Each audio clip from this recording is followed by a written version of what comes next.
యాకోబు రాసిన మొదటి పత్రిక, యాకోబు రాసిన పత్రిక మొదటి అధ్యాయము 27వ వచనం చదువుకుందాం. నేను చదువుతాను. తండ్రి అయిన దేవుని ఎదుట పవిత్రమును నిష్కలంకమునైన భక్తి ఎదనగా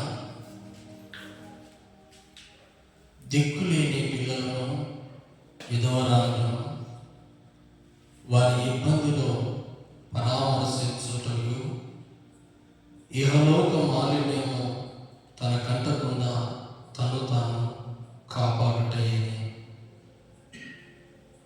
ప్రభు అంటున్నాడు. ఈ భూలోకంలో ఏది భక్తి చేస్తున్నారు కదా, మంచిదే. ఆ భక్తి ఏ విధానంగా మీరు కనపరచాలి? అందరూ దేవుని భక్తి చేస్తూ ఉన్నారు, కానీ యేసుక్రీస్తు నమ్ముకున్న వారు ఎలా భక్తి చేయాలి అంటూ ఉన్నాడు. ఈ రోజున దేవుని ఎలాగ నువ్వు భక్తి చేయాలో, ఏది నిష్కలంకమైన భక్తో మనందరినీ ప్రభు నడిపించునుగాక. ఆమేన్. ఆ మాటలు మనం గమనించగలిగితే, భక్తి ఏదనగా ఇదిగో ఇబ్బందిలో పరామర్శించడం. మొదటిగా దిక్కులేని వారి విధవరాలే కాదు, ఎవరైనా బలహీనతలో ఉంటే, ఎవరైనా బాధపడతా ఉంటే, ఎవరైనా ఇబ్బందిలో ఉంటే మన భక్తి ఎలా ఉంది? కొంతమంది అంటారు, ఇదిగో వాడు ఇబ్బంది పడుతున్నాడు, వాడు అలానే నాశనం అయిపోయి, ఇదిగో వాడు దేవునికి విరోధంగా బ్రతుకుతూ ఉన్నాడు, వాడు అలానే కురిగిపోని, వాడి జీవితం ఇలాగే నాశనం అయిపోని అనే భక్తి మనలో ఉందా? ఈ రోజున నీ హృదయం శుద్ధి చేయబడునుగాక. ఆమేన్. ప్రభు అంటున్నాడు, ఏదయ్యా భక్తి? ఏది భక్తిని అనుకుంటున్నావు? దేవుని సన్నిధిలోకి వచ్చి ప్రార్థన చేసుకుని వెళ్ళడమేనా భక్తి? ఆదివారం దేవుని సన్నిధిలోకి వచ్చి మోకరించి పాటలు పాడి వెళ్ళడమేనా భక్తి? ప్రభు అంటున్నాడు, అది కాదయ్యా భక్తి, అది కాదయ్యా నేను నేర్పిన భక్తి. కొందరు ఇబ్బందిలో పడి ఉన్నారు, ఇబ్బందుల్లో ఉన్నారు, వారిని వెళ్ళి పరామర్శించు. ఎందుకయ్యా ఏడుస్తున్నావు? ఎందుకయ్యా బాధపడుతున్నావు? ఎందుకయ్యా కృంగిపోతున్నావు అని ఇబ్బందిలో ఉన్న వారిని మీరు వెళ్ళి ఓదార్చడమే నిజమైన భక్తి అని ప్రభు మాట్లాడుతున్నాడు. అసలు మానవునికి ఇబ్బందులు ఎందుకు కలుగుతాయి? ఈ రోజున కొద్ది నిమిషాలైనా చక్కగా దేవుని మాటలు వింటుగాక. ఆమేన్. హల్లెలూయా. మొదటిగా విలాప వాక్యములు మొదటి అధ్యాయం 20వ వచనం. విలాప వాక్యములు మొదటి అధ్యాయం 20వ వచనం. యెహోవా చక్కగా చదువు. యెహోవా దృష్టించుము. ప్రభు అంటున్నాడు, ఈ విలాప గ్రంథకర్త మాట్లాడుతున్నాడు. యెహోవా దృష్టించుము, నాకు ఇబ్బంది కలిగి. ఏమంటున్నాడు? ఒక ఇబ్బంది నా అంతరంగము శోభిల్లుచున్నది. నేను చేసిన గొప్ప ద్రోహమును బట్టి నా గుండె నా లోపల కొట్టుకుంటున్నది. ఏమట? ఒక వ్యక్తి నా గుండె నా లోపల కొట్టుకుంటున్నది, వీధులలో కట్నము జననష్టము చేయుచున్నది, ఇంట్లో నానా మరణకర వ్యాధులు ఉన్నవి. ఓ చక్కగా మాట్లాడుతాము. ఒక వ్యక్తి దోషమును బట్టి ఇబ్బంది పడుతున్నాడు. ఏమట? నేను చేసిన గొప్ప ద్రోహము బట్టి నాలో నెమ్మది లేదు. ఎందుకు ఒక వ్యక్తికి ఇబ్బందులు కలుగుతున్నాయి? ఎందుకు మానవుడు ఇబ్బంది చేస్తా కొట్టుమిట్టాడుతున్నాడు? ఎందుకు ఒక వ్యక్తి ఇబ్బంది కొలిమిలో నలుగుతున్నాడు? అయితే బ్రహ్మ అన్నాడు, ఇదిగో ఒక వ్యక్తి ఇదిగో గొప్ప ద్రోహము బట్టి వాడికి ఇబ్బంది కలుగుతున్నది.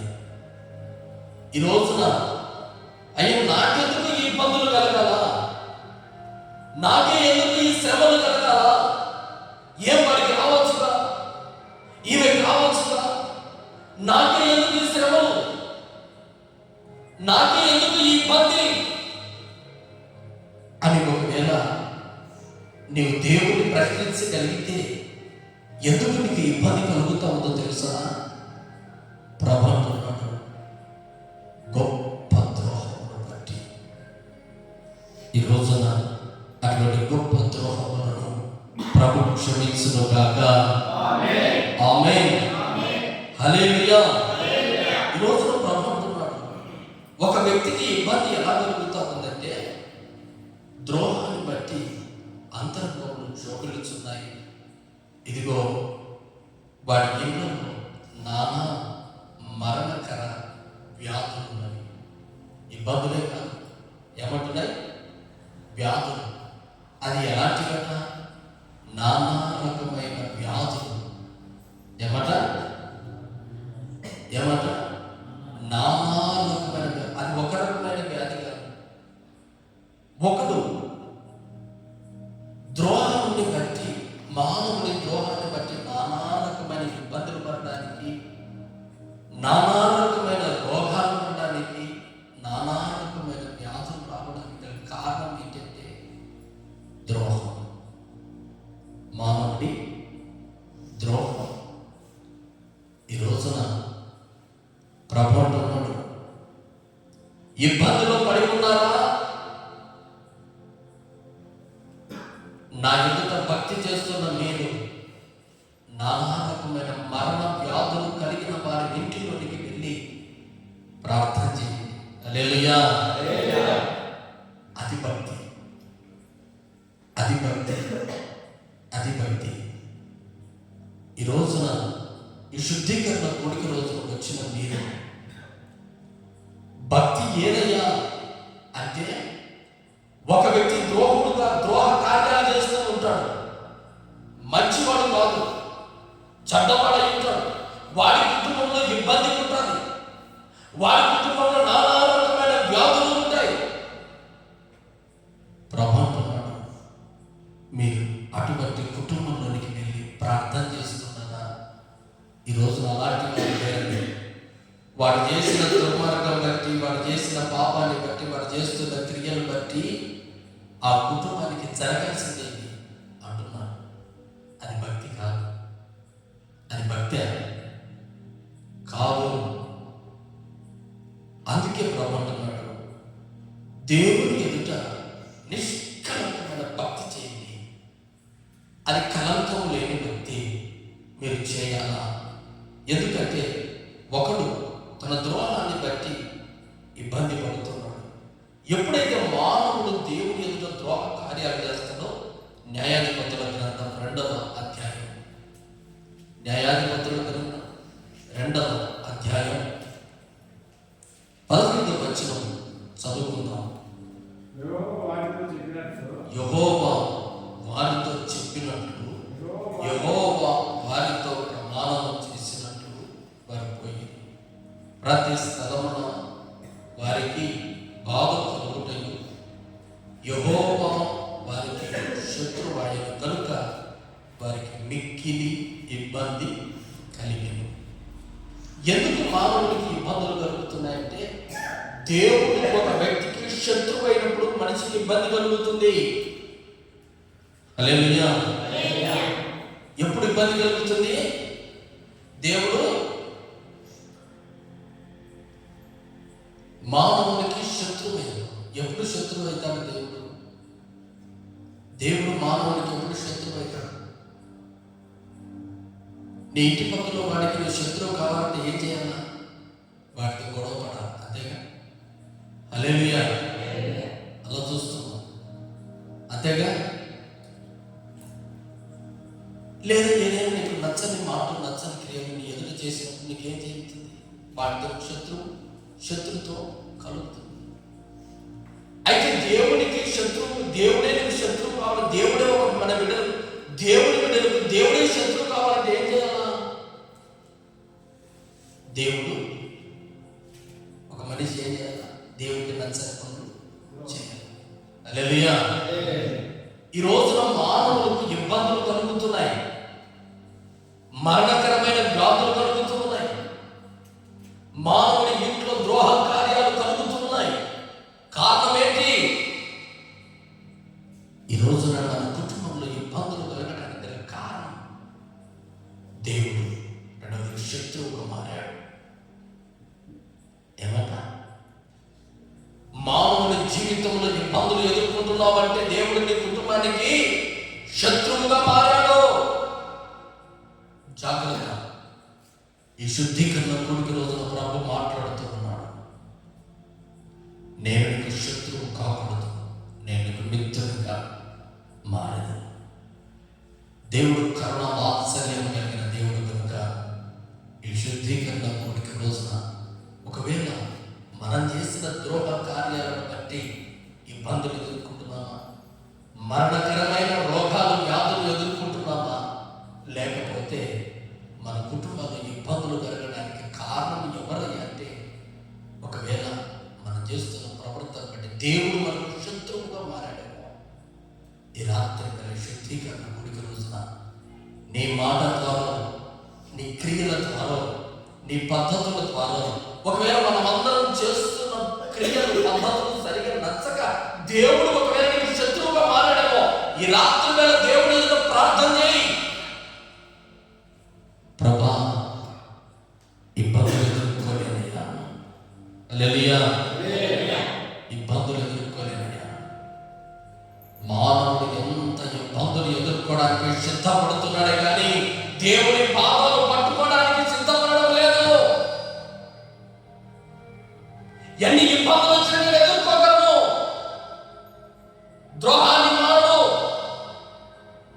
కుటుంబంలో నెమ్మది కావాలని కోరుకోవడం లేదు. ప్రభు పాదాల చెంత చేరి ఈ రాత్రి నీ కుటుంబంలో ఇబ్బంది కలుగుతా ఉందా?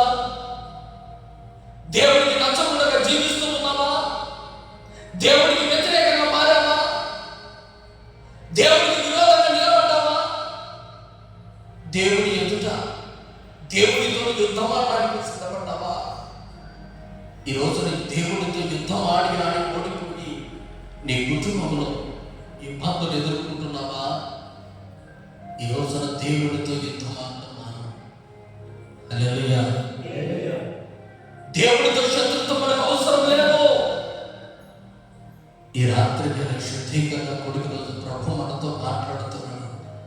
నా బిడ్డలారా, నేను నీకు శత్రువు కావడానికి, శత్రువుతో సాతానుతో యుద్ధం చేయడం కానీ దేవుడైన నాతో యుద్ధం పెట్టడం మొదలు పెట్టావే, నేను నీకు శత్రువై ఉన్నాను కనుక నీకు ఇబ్బందులు కలుగుతాయి. ఈ రాత్రి వేళ దేవుడు మనందరికీ శత్రువు కాకుండా స్నేహితులుగా మారుగాక. ఆమేన్. హల్లెలూయా.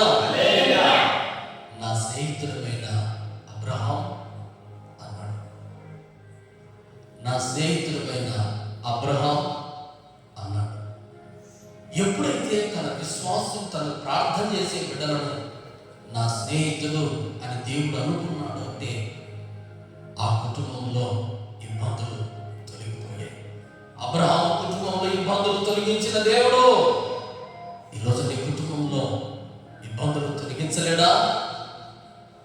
అయితే దేవుడికి స్నేహితుడిగా ఉన్నావా? దేవునికి శత్రువుగా ఉన్నావా?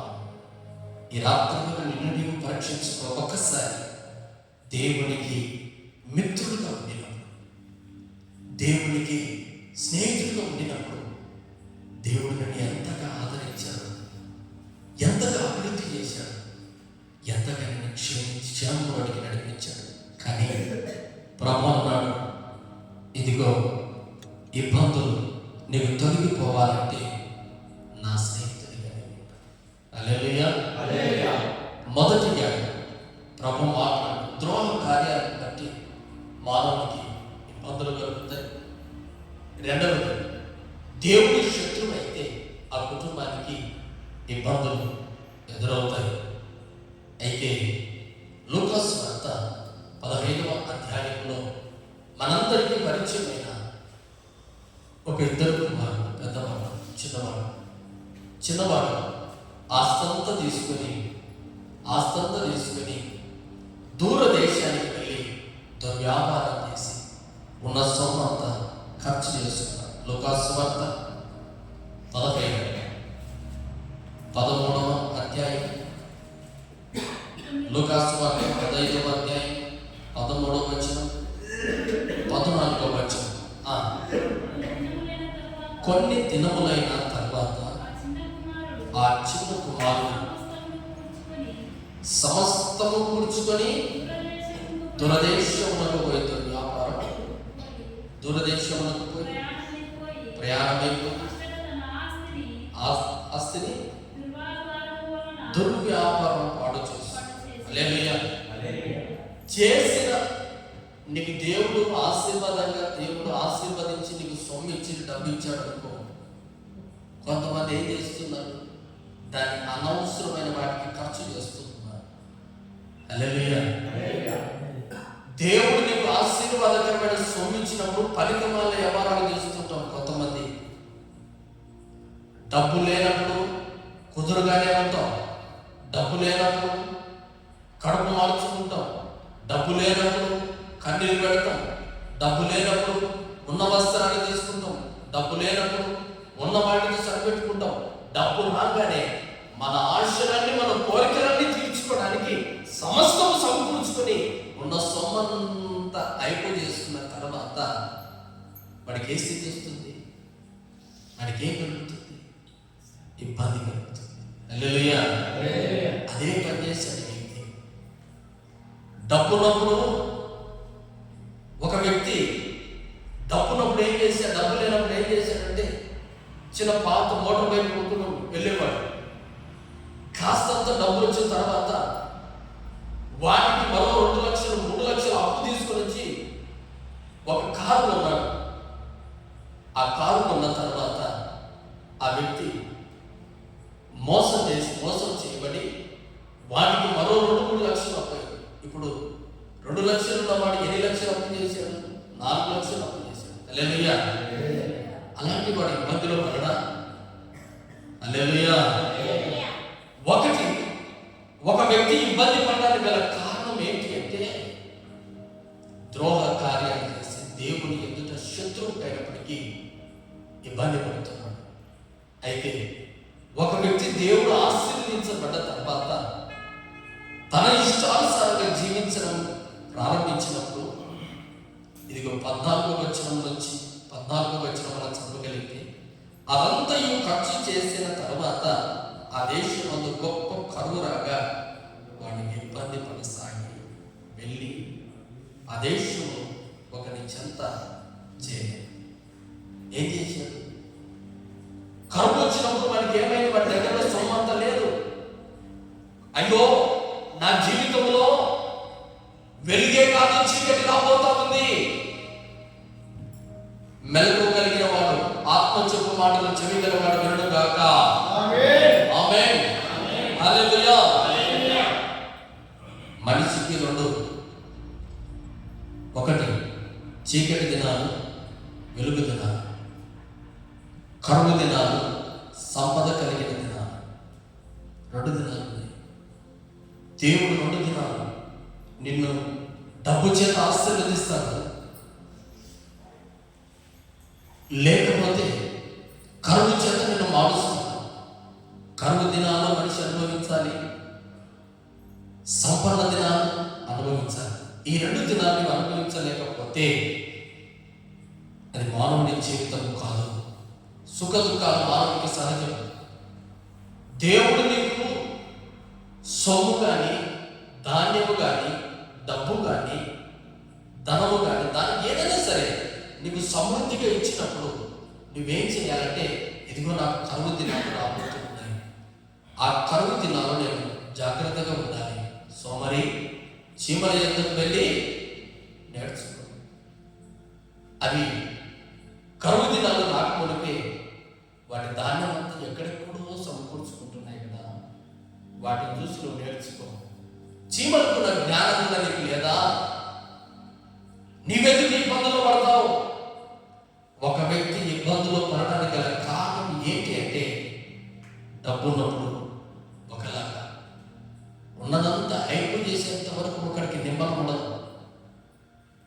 ఉన్న సొమ్ము ఏదో విధాలుగా ఖర్చు అయిపోవాలి, ఖర్చు అయిపోవాలి, ఇంకా నేను అప్పు తేవాలి, అప్పు తీసుకొచ్చి పెట్టాలి.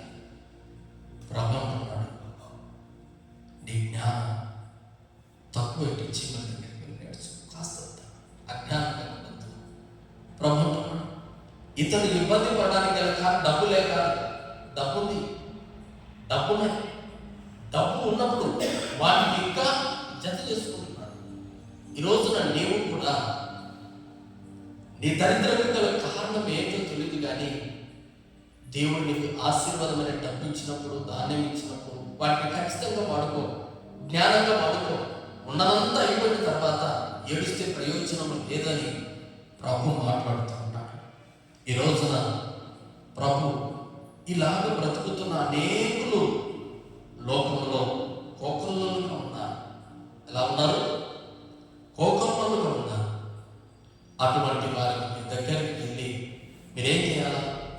భక్తి చేయాలి. మొదటి తెస్సలోనికి రాసిన పత్రిక, హల్లెలూయా, మొదటి తెస్సలోనికి రాసిన పత్రిక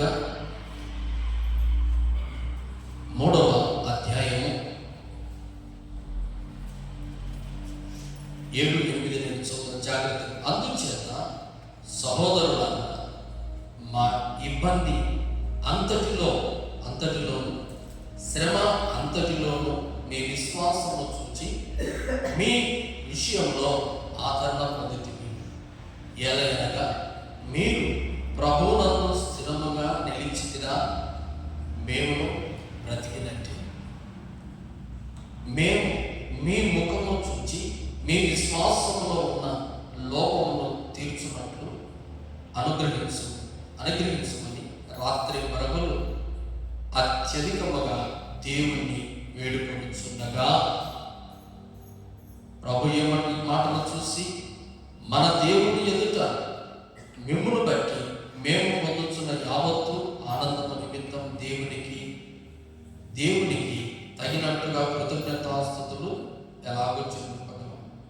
ఇక్కడ ఒక మాట మీరు గమనించి, రాత్రి పగలు అత్యధికముగా దేవుని వేడుకొనుచుండగా ఏమంటున్నారు? రాత్రి పగలు ఇబ్బందులు ఏం చేస్తున్నారు? మీరు అత్యధికముగా దేవుని వేడుకుంటున్నారు, ప్రార్థన చేస్తున్నారు. ఈ రోజున ఒక వ్యక్తి ఇబ్బందిలో ఉన్నాడంటే దేవుడు ఏమన్నాడంటే, దేవుని నిష్కలంకమైన భక్తి మీరు చూపండి.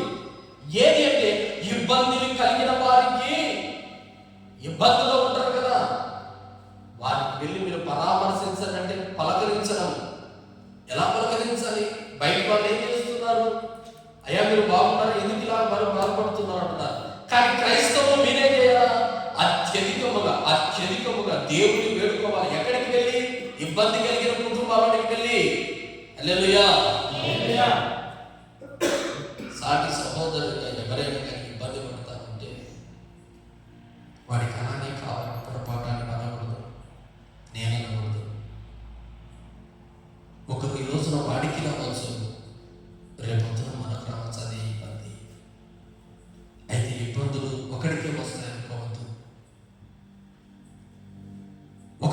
ఇబ్బంది పడుతున్నాడంటే వాడి దగ్గర ఇబ్బంది ఉంటుంది అనుకోవద్దు, వాడి తర్వాత మనకు కూడా రావచ్చు. జాగ్రత్త సుమా. ఒక కుటుంబం ఏడుస్తూ ఉందంటే ఏడుస్తున్న వాడినే మనం పలుమార్లు గాయపరచడానికి చూడద్దు. వాడి దగ్గరికి వెళ్ళు, వాడి కుటుంబంలో మోకరించు, మోకరించి చేతులు ఎత్తి, ప్రభా వీడి ఇబ్బందిని తొలగించనయ్యా, వీడి ఇబ్బందిని తొలగించనయ్యా, ఇబ్బందిని తొలగించనయ్యా. యెషయా గ్రంథం 48:10 అక్కడ ఒక మాట ఉంటుంది, ఇబ్బంది కొలువులో నిన్ను పరీక్షించు. అక్కడికి వెళ్ళి మనం ఏం చెప్పాలా? అక్కడికి వెళ్ళి అయ్యా దేవుడిని పరీక్షిస్తూ ఉన్నాడు, ఇబ్బంది కొలువులను కొంచెం ఇబ్బంది పెడుతున్నాడు. ఇదిగో హిజ్కియా ఎన్నో ఇబ్బందులు పడ్డాడు, దేవుడి సన్నిధిలో ప్రార్థన చేసి బాగుపడలేదా? మరణకరమైన రోగం వచ్చి ఆ మాటను ధైర్యం చెప్పాలి. ఇబ్బందులు పడుతున్నామయ్యా, కరువులో ఉన్నామయ్యా, ఇదిగో కరువులో సారవంత విధవరాలను దేవుడు పోషించలేదా? నేను పోషించలేడా? రోగంలో ఉన్నాడు, యేసు ప్రభు ఎంతమంది చేతులు పెట్టి బాగు చేయలేదు, రోగాన్ని బాగు చేయలేదు, నీకు ధైర్యం ఇవ్వలేదా? ఒక ధైర్యం కలిగిన మాట క్రైస్తవుడా, నీ భక్తిని బట్టి, నీ ప్రార్థన బట్టి ఇబ్బందిలో ఉన్నవాడిని ఒక్కనైనా వెళ్ళి ప్రార్థన చేయగలిగావా? ఈ శుద్ధీకరణ కొడుకు రోజున ప్రభు మనందరితో మాట్లాడుతున్నాడు. ఇబ్బంది కలిగిన వాడిని ఒక్క కుటుంబంలోనికి వెళ్ళి, అందుకే యాకోబు రాసిన పత్రికలో అదే మాట ప్రారంభంలో 1:27లో దేవుని యొక్క భక్తి ఎలా నిష్కలంకమైనదే ఉండాలి. హల్లెలూయా. ఇబ్బంది కలిగిన వారిని వెళ్ళి పరామర్శించాలి. ఇబ్బందిలో ఉన్నారు అని వెళ్ళి పరామర్శించాలి. శుద్ధీకరణ కొడుకు రోజు నీ హృదయం శుద్ధి చేసుకుందువు గాక. ఎవడైనా బాధపడతా ఉంటే వాడి జీవితం వాడు ఎలా నాశనం అయిపోతే ఏంటే, వాడి కుటుంబం ఎలా పతనం అయిపోతే నాకేంటే, ఆ కుటుంబం ఎట్లా కృంగిపోతే నాకేంటి, ఎట్లా అప్పుల పాలైతే నాకేంటి నాకేంటే ఒకరోజు అది నీ దగ్గర కూడా పలకరించే రోజుల్లో మొత్తం ఉన్నాయి. జాగ్రత్త సుమా. ఈ రోజున ఒకడు ఇబ్బందిలో ఉన్నప్పుడు వెళ్ళి ప్రార్థన చేస్తే వాడు ఆదరణ పొందుతాడు. ఈ రోజున నీ వ్యక్తి కుటుంబంలో బాధ ఉంది, మీరందరూ వెళ్ళి ప్రార్థన చేస్తే ఏదో ఒక రోజున ఆదరణ పొందిన వారిని ప్రార్థన కుటుంబానికి ఆదరణ అయినప్పుడు, ఒకవేళ మీ కుటుంబంలో ప్రార్థన బాధ కలిగినప్పుడు మీరందరూ వెళ్ళి మళ్ళీ నీ కుటుంబంలో మరొక కుటుంబంలో ఈ లాభన ప్రార్థన చేసుకుంటూ పరామర్శించుకున్నారనుకో, అదే దేవుని యొక్క నిజమైన భక్తి. నిష్కలంకమైన భక్తి ఏది అంటే, ఇబ్బందిలో ఉన్న వారి ఇంటిలోకి వెళ్ళి మీరు అత్యధికమైన దేవుని ప్రార్థన చేసి వేడుకోవడమే, అది నిజమైన భక్తి. అయ్యా నా గురించి అందరి గురించి నేను ప్రార్థన చేస్తున్న కుటుంబంలో ప్రార్థన, దేశం కొరకగా నీ కుటుంబంలో ప్రార్థన చేయడం. క్రియలు లేని విశ్వాసం మృతం.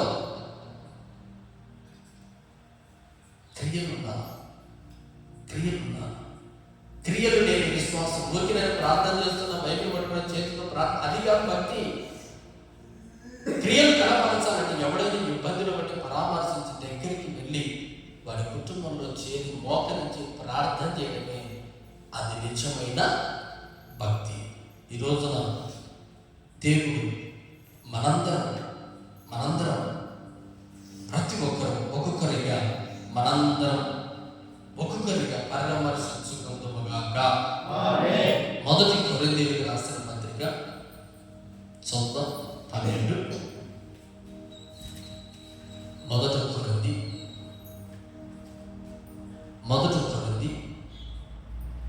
12వ అధ్యాయం. జాగ్రత్తగా నేను చదువుతాను, మీరు ఆలోచించండి. 25 అక్కడ, అయితే శరీరములో వివాదము లేక అవయములు ఒకదానినొకటి ఏకముగా పరామర్శించుకునులాగున. జాగ్రత్తగా గమనించండి. మన దేహంలో అవయవాలు ఎన్నో ఉన్నాయి. కాలుకు బాధ కలిగితే కన్ను ఏం చేస్తుంది? ఏడుస్తూ ఉంది, కన్నీళ్లు కారుస్తూ ఉంది, చెయ్యి ఏం చేస్తూ ఉంది, తుడుస్తూ ఉంది. నాకెందుకు అనుకుంటా ఉందా? పోనీలే, కాలు నాశనమైపోలే, కాలే కదా వాడిని కాలులో ముందు గుంజుకుంది, నాకేంటంటే ఏడుస్తూ ఉంది, కన్ను వరుతుందా? అనుకోలేదుగా, ఏడుస్తూ ఉంది. అంటే అవయములు, దేహంలో ఒక అవయములో బాధ కలిగితే ఒక అవయవం ఒకటి ఏం చేస్తుంది, పరామర్శించుకుంటున్నాయి. అయితే అదే మాటలు బ్రహ్మణుడు ఒకదానిని ఒకటి పరామర్శించులాగా దేవుడు తక్కువ దానికి ఎక్కువ ఘనత కలగజేసి శరీరమును అమర్చి ఉన్నాడు. కాగా అవయవము శ్రమపడినప్పుడు, అలా 27వ వచనం చదువుకుందాం. అటువలే మీరు క్రీస్తు యొక్క శరీరమై ఉండి వేరువేరుగా అవయవములై ఉన్నారు. మనమంతా ఎవరు ఉందా? యేసు క్రీస్తు మనమంతా సంఘమంతట ఏమంట? మీరు క్రీస్తు యొక్క శరీరమై ఉన్నారు. ఏమంట? మనమంతా క్రీస్తు యొక్క శరీరం. మనమందరం దేవుని బిడ్డలం. మందిరంలోకి వచ్చేవాడు వాడు తక్కువ, వాడు ఎక్కువని కాదు. ఈ కుటుంబం తక్కువది, ఆ కుటుంబం తక్కువది, ఈ వ్యక్తి తక్కువ, ఈ వ్యక్తి తక్కువ అని కాదు. భేదములు ఉండకూడదు మందిరంలో. ఇది దేవుని సంఘము. ఈ సంఘములో దేవుని సంఘం ఏమంట? ఒకే శరీరము. హల్లెలూయా. సంఘం అంటే ఏమంట? ఒకే శరీరం. ఈ శరీరంలో ఉన్న అవయవాలు ఒకడికి నొప్పి తగ్గితే ఒకడే అవ్వాలి, ఒకడు ఏడుస్తుంటే ఒకడు తొలవాలి, ఒకడు తుడుస్తుంటే ఒకడు ధైర్యం చెప్పాలి, మరొకడు ఏడుస్తుంటే మరొకడు మోకరించి ప్రార్థన చేయాలి. హల్లెలూయా. ఇది అవయవము. ఇది పరామర్శించుకోవడం. ఇది పరామర్శించుకోవడం. ప్రియ దేవుని బిడ్డలారా, ఈ శుద్ధీకరణ కూడిక రోజున మనం ఒకరినొకరు పరామర్శించుకుందాముగాక. ఆమేన్. మనం ఒకరికొకరు ఏం చేయాలా? పరామర్శించుకోవాలి. ఎందుకంటే మనమందరము క్రీస్తు బిడ్డలం. దేహంలో అవయవాలు ఎలా ఉన్నాయో, కన్ను చిన్నదే, కాలు పెద్దదే, అలాగా కొన్ని చిన్నవి కొన్ని పెద్దవి ఘనత. అలాగని మందిరంలో కూడా రకరకముల దేహంలో అవయవాలు ఉన్నట్టు ఉన్నాను. అయితే ఒకరికొకరు ఐక్యముగా కలిగి ఒకరి బాధ ఒకరు పంచుకోనండి అని ప్రభు చెబుతున్నాడు. ఈ రోజున శుద్ధి చేసుకోవలసింది, ఇబ్బందిలో ఉన్న వారిని పరామర్శించండి, ఒకరిని ఒకరు పలకరించండి, పరామర్శించండి. ఎలా ఉన్నారు అలాగన మీరు ఆత్మీయంగా ఉంటే అది ఏ నిజమైన భక్తి, నిష్కలంకమైన కలంకము లేని భక్తి. మన మందిరంలో కలంకం లేని భక్తులు, కలంకము లేని భక్తులు ఉందురు కాక. ఆమేన్. హల్లెలూయా. హల్లెలూయా. హల్లెలూయా. ఎవరైనా ఇబ్బంది పడుతున్నట్టే వారి కుటుంబంలోనికి మనం వెళ్ళి పరామర్శించుకోగాక. అలాగే దేవుని సన్నిధిలో ఈ రోజున భక్తి ఏమైందంటే నాశనం అయిపోతాం. హోషేయ 6:4. హోషేయ గ్రంథం 6వ అధ్యాయం 4వ వచనంలో ఒక మాట ఉంది. ఎఫ్రాయిము నిన్నేమి చేద్దాం, యూదా నేనేమి చేద్దాను. తెల్లవారగానే కనపడు మేఘం ఎగిరిపోవునట్లు, ప్రాతకాలమున పడు మనసు ఆరిపోవునట్లు మీ భక్తి నిలవకపోవును. ఉదయాన్నే మనసు పడుతుంది, ఎండ తగలగానే ఏమవుతుంది? ఆరిపోతుంది. మందిరంలో ఉంటే భక్తి, మందిరం బయట ఆరిపోతే భక్తి లేదు. భక్తి లేని వారి జీవితంలో పరామర్శించడం ఉండదు. భక్తి లేని వారి జీవితంలో ఇబ్బందులు ఎవరైనా ప్రార్థన చేయడం ఉండదు. భక్తి లేని వారి జీవితంలో ఒకటి ఏడుస్తూ ఉంటే ఓదార్పుతాం అన్న గుణం ఉండదు. ఈ శుద్ధీకరణ కూడిక రోజున ప్రభు మాట్లాడుతూ ఉన్నాడు.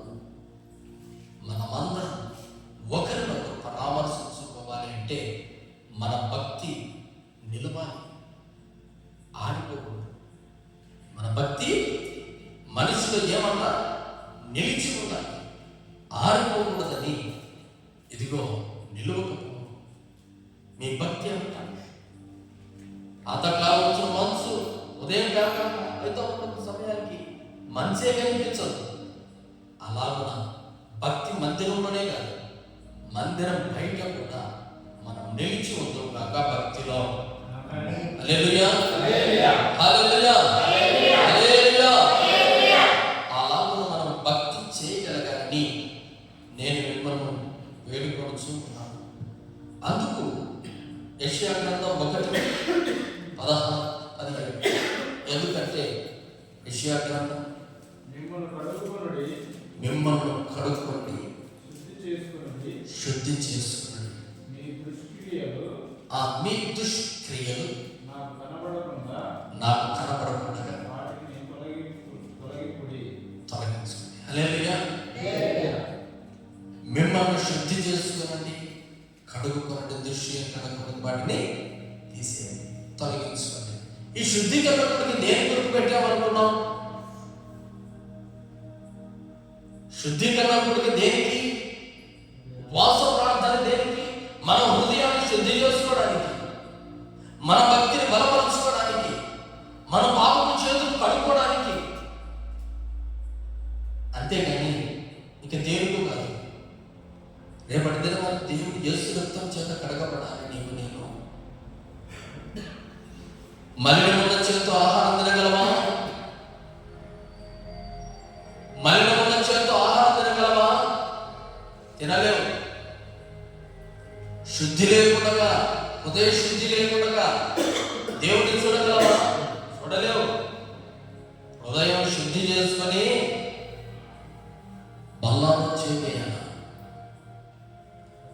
దోష కార్యాలు, ద్రోహ కార్యాలను తీసేసుకొని ప్రభు బల్లలో చేయాలా. ఒకరినొకరు పరామర్శించుకొని ప్రార్థన చేస్తూ భక్తిలో నిలబడి బల్లలో చేయాలా.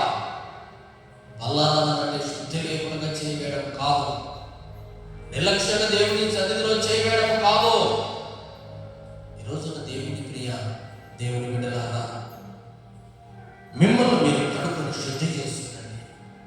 ఏదైనా మరణం ఉంటే వాటిని ఈ రాత్రి మనం తొలగించుకోండి. అందుకు శుద్ధీకరణ కూడిక. ఎందుకంటే మనలో ఉన్న భక్తి ఆరిపోకూడదు, మనలో భక్తి ఆరిపోకూడదు. కీర్తన గ్రంథం 32వ కీర్తన, అక్కడ ఒక మాట చదువుతుంది. జాగ్రత్తగా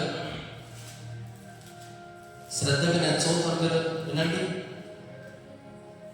32వ కీర్తన 5వ వచనం నేను చదువుతాను. నా దోషమును కప్పుకొనక నీ ఎదుట నా పాపమును ఒప్పుకొంటిని. యెహోవా సన్నిధిని నా అతిక్రమములు ఒప్పుకొందు ననుకొంటిని. నీవు నా పాప దోషమును పరిహరించి ఉన్నావు. హల్లెలూయా. ఎప్పుడైతే నువ్వు ఇలాంటి ప్రార్థనలు అనుకున్నావో, నువ్వు శుద్ధి చేసుకోవాలి, నా హృదయంలో నా పాపాలు కడుక్కోవాలి, ఈ శుద్ధీకరణ కొరకు నేను వెళ్ళాలి అని తలంపు రావాలి. ఎందుకు పోవాలి ప్రార్థనకు అని అనుకోకూడదు. క్రైస్తవుడు శుద్ధీకరణ కొరకు మానుకోకూడదు. మానుకొని నీవుగా వచ్చి మాసమంతా పాపముల అతిక్రమం నీలో ఉంచుకొని ఆదివారం వచ్చి ఏదో భక్తులాగా ఆయన బలం చేయడం కాదు. అది భక్తి కాదు, నిష్కలంకమైన భక్తి కాదు. అది ఏం తెలుస్తుంది? శుద్ధీకరణలో కూడిక రోజు పాపములు ఒప్పుకోలేకపోతే నీకు నచ్చినట్లుగా నీవు బ్రతికి లోకంలోని అతిక్రమాలని దాచిపెట్టుకొని దేవుని సన్నిధిలోకి వచ్చి శుద్ధీకరణ కూడికలో హృదయాన్ని శుద్ధి చేసుకోకుండా, మన్నాన్ని కడుక్కోకుండా రేపటి దినమందు అమ్మా అయ్యా నేను దేవుని ఆత్మచేత నింపబడుతూ ఉన్నాను, దేవుని శక్తి నాలో ఉంది, ప్రార్థన చేస్తున్న నేను ఒక క్రైస్తవ వారిని చెప్పుకొని వచ్చి చేతిలో బల్లాలో చేయవేస్తున్నామే. అదోషం నేను అంటుకోదా? అదోషం నేను అంటుకోదా? యథార్థంగా ఈ రోజున బల్లాకు వచ్చిన మాట, ఒక మాట ప్రభు ప్రేరేపిస్తున్నాడు. ఒక మాట మనం చదువు. కొరింథీయులకు రాసిన పత్రిక 11 ఒక మాట. ఇది జాగ్రత్తగా విందాం అందరం. లేదు, నేను చదువుతాను. 11వ అధ్యాయం 28 నుంచి జాగ్రత్తగా నేను చదువుతాను, మీరు ఆలోచించాలి. హల్లెలూయా. కాబట్టి ప్రతి మనుషుడు తను తాను పరీక్షించుకోవడం, అలాగ చేసి ఆ రొట్టెను తిని ఆ పాత్రలని త్రాగబడి. ఏం చేస్తున్నాడు? ప్రతి వాడు తనకు తాను పరీక్షించుకొని ఏం చేశాను, ఈ మాసంలో ఏ తప్పు చేశాను, నా భార్య, నా పిల్లలు, నా తల్లిదండ్రులు, నా సంఘ బిడ్డలు ఏం చేశారు? భయం లేదా? ప్రభు బల్ల ఆరాధన అంటే భయం లేదా? భక్తి లేదా? నీవుగా ఏ తప్పు చేసావో, ఏ తప్పు మాటలు మాట్లాడావో, ఏ తప్పు క్రియలు చేసావో, మనకు హృదయంలో భయం లేదా? దేవుడు అంటే మనకు నచ్చినట్లుగా బ్రతికి, మనకు నచ్చినట్లుగా చేసి దేవుని సన్నిధిలోకి వచ్చి మనకు మనం పరీక్షించుకోకుండానే మరణమంతా హృదయంలో పెట్టుకొని బల్లారాధన చేద్దాం. జాగ్రత్త సుమ. బల్లారాధన అంటే తక్కువ ఆశమాష విషయం కాదు. ప్రభు సన్నిధిలో మాట తనను తాను పరీక్షించుకోవాలి. పరీక్షించుకోవాలి. అలాగూ చేసి ఆ రొట్టెను తిని ఆ పాత్రలు త్రాగాలి. ప్రభు శరీరమని వేచిపక తిని త్రాగువాడు తనకు శిక్ష విధి కలుగుటకే తిని త్రాగుతున్నాడు. ఒప్పుకోకుండా చేసుకోకుండా, నేను చేస్తున్న ప్రార్థన పాపాలు ఒప్పుకోకుండా, ప్రార్థన చేయకుండా, శుద్ధీకరణ వాడి హృదయాన్ని శుద్ధి చేసుకుండగా, ఉపవాసం చేయకుండా, ఏది చేయకుండా దేవుని సన్నిధిలో అంటే రొట్టె అంటే ద్రాక్షరసం అంటే నిర్లక్ష్యం వచ్చి కూర్చొని తిని తాగేవాడు ఏది కలుగుతున్నాడు? శిక్ష కల్పించడానికి, మంచి కాపానికి శిక్ష కలుగుతుంది. నేమాటలు కాదు. ఇందువలననే మీలో అనేకులు బలహీనులు రోగులనై ఉన్నారు. చాలా మంది నిద్రించి చచ్చిపోయారు. చాలా మంది నిర్లక్ష్యం చేసి, నా మాటగా దేవుని మాటలే. ఏమంటున్నాడంటే చాలా అనేకులు బలహీనులు రోగులై ఉన్నారు. చాలా మంది నిద్రించారు. అయితే మనమే విమర్శించుకుని తీర్పు పొందక లేదా తీర్పు నిలబడం. మనకు మనమే విమర్శ చేసుకోవాలి. మనకు మనమే దేవుని ఒప్పుకోవాలా. ప్రభా, ఈ మాసంలో ఏదైనా తప్పు చేసి క్షమించాలి. పాదాలు బతుకుతాం, దేవుడి సన్నిధిలో ప్రార్థన చేద్దాం. రోగాలు, బాధలు, బలహీనతలు ఎందుకు కలుగుతున్నాయి? బల్ల అంటే అంత ఆశమాష. దేవుడి సన్నిధిలో బల్లాలు తినాలంటే అంత ఈజీనా? అంత సులువుగా ప్రార్థన చేయకుండా ఉపవాసం దేవుడు శుద్ధీకరణ కూడికి శుద్ధి చేసుకోనండి. మిమ్మల్ని పరీక్షించుకోండి, ఒప్పుకోనండి, ప్రార్థన చేయండి.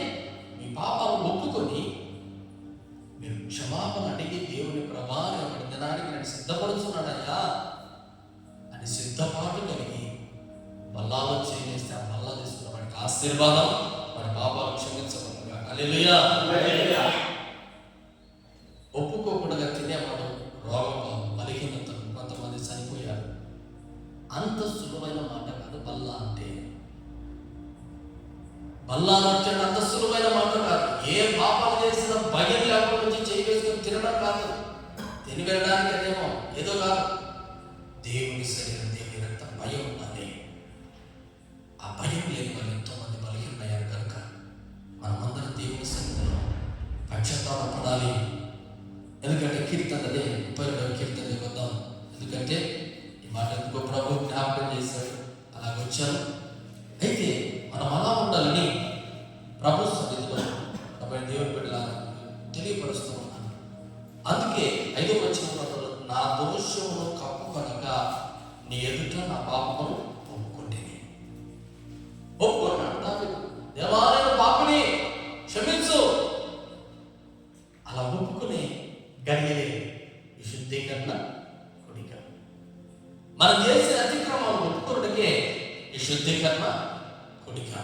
మన రోగాలు బాధ కాకుండా, బాధలు కాకుండా, నిద్రించకుండా, శుద్ధీకరణ కొరకు దేనికంటే మనకి ఆశీర్వాదం మనం. అందుకని దోషాలు ఒప్పుకుంటా ఈ ఉపవాసాన్ని నేను నా అతిక్రమాలు ఒప్పుకుందనటువంటి నీవు నా పాప దోషములు పరిగణించున్నావు. కావున నీ దర్శన కాలమందు భక్తి గల వారంతా నిన్ను ప్రార్థన చేయుడు. విస్తార జల ప్రవాహములు తరలి వచ్చు, నిత్యముగా అవి వారి మీదికి ప్రవాహ జలాలు వచ్చిన భక్తి కలిగిన వాడికి ఏం చేయలేదు. దేవుడు దర్శనం భక్తి గల వారందరూ ఏం చేస్తారంటే ప్రార్థన చేయదు. అందుకే నిష్కలంకమైన భక్తి నువ్వు చేయాలి. ఆ నిష్కలంకమైన భక్తి నువ్వు చేసేటప్పుడు ఇబ్బందిలో ఉన్న వారికి దగ్గరికి వెళ్ళి పరామర్శించి ప్రార్థన చేయాలి. ప్రార్థన చేస్తున్న నిన్ను నీవు పరీక్షించుకోవాలి. నిన్ను నీవు పరీక్షించుకొని ప్రార్థన చేసుకొని ఉపవాసం ఉండి ప్రభు బలాన్ని చేసి నీ అతిక్రమాలు నీ ఒప్పుకొని అనేకులను దేనికి సిద్ధపరచాలంటే రక్షణలోనికి సిద్ధపరచాలి. హల్లెలూయా. రోగంలో ఉన్న వారికి ప్రార్థన చేయాలి. లేదులే ధైర్యంలో బలహీనతలు ప్రార్థన చేసి అనేకులు ప్రభు దగ్గరికి నడిపించాలి. నీలోనే భక్తి, నిష్కలంకమైన భక్తి లేకపోతే, మనమే నిష్కలంకమైన భక్తి లేకపోతే ప్రజలకు ఎలా చెప్పగలం? భక్తి చెప్పగలమా?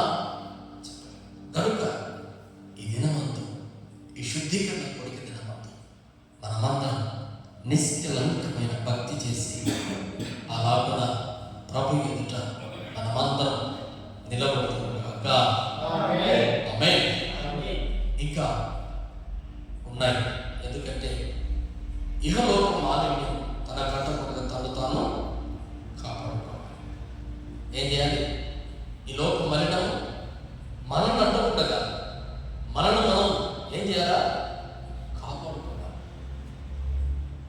ఎబ్రీ పత్రిక, యాకోబు రాసిన పత్రిక మొదటి అధ్యాయం 27వ వచనం చివరిగా చదువుకొని ముగించుకుందాం. చివరిగా చదువుకొని ముగించుకుందాం. యాకోబు మొదటి అధ్యాయం 27వ వచనం. తండ్రి అయిన దేవుని ఎదుట పవిత్రమైన నిష్కలంకమైన భక్తి ఏదనగా దిక్కులేని వారి ఇబ్బందిలో పరామర్శించుటకు ఇహ లోక మాలిన్యం తన కట్టకుండా తను తాను కాపాడుకోవటం. ఇహలోక మాలిన్యం, మలినం అంటే ఇహలోక మలినం ఎన్నో ఉన్నాయి. ఇహలోక మలినాలు ఎన్నో ఉన్నాయి.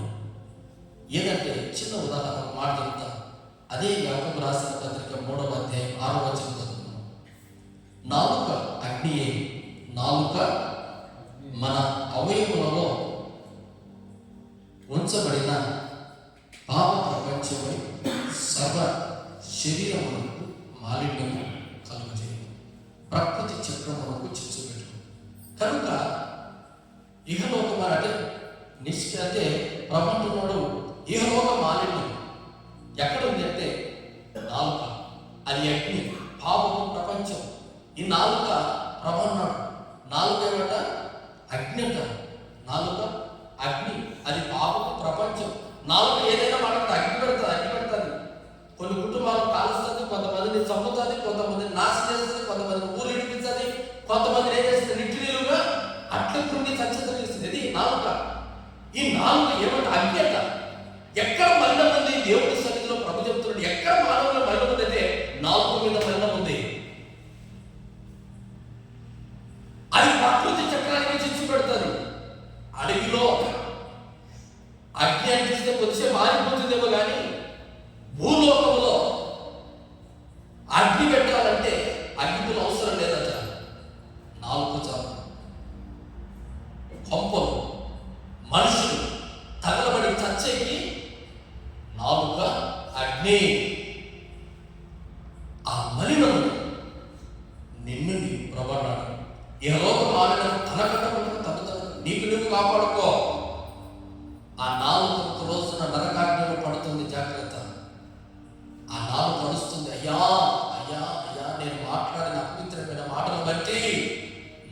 అగ్నిగుండంలో ఆరదయ్యా, ఈ అగ్నికి తట్టుకోలేకపోతున్నాను. ఇదిగో ఒక్క డ్రాప్, ఒక చుక్క నీళ్లు నా నాలుకను తడపండయ్యా అని ఏడుచాడు ధనవంతుడు నరకంలో. ఈ రోజున అటు నరకాన్ని తప్పించుకోవాలి అంటే ప్రభువైన దేవుని బిడ్డలారా, ఈ లోకంలో భక్తి చేయాలి, మనం కాపాడుకోవాలి. ఈ నాలుకను జాగ్రత్తగా ఉంచుకొని మన మాట తీరు, మన పద్ధతి బాగు చేసుకుంటూ ఆశీర్వాదంగా మనమందరం ముందుకు కాక. ఆమేన్. దేవుడి వాక్యం ప్రభు దీవించి మనలో ఉన్న మలినాన్ని ప్రభు తొలగించుకొని పరిశుద్ధులుగా ముందుకు కాక. అందరు మోకరిద్దాం, చిన్న ప్రార్థన చేసుకుందాం. అందరూ మోకరించి ఒకవేళ ఈ సమయంలో చెప్పబడిన వాక్యం ప్రకారం ఎలా మన జీవితాలు, మన భక్తిలో ఉన్నామా లేదా, ఒక చిన్న మాట మనం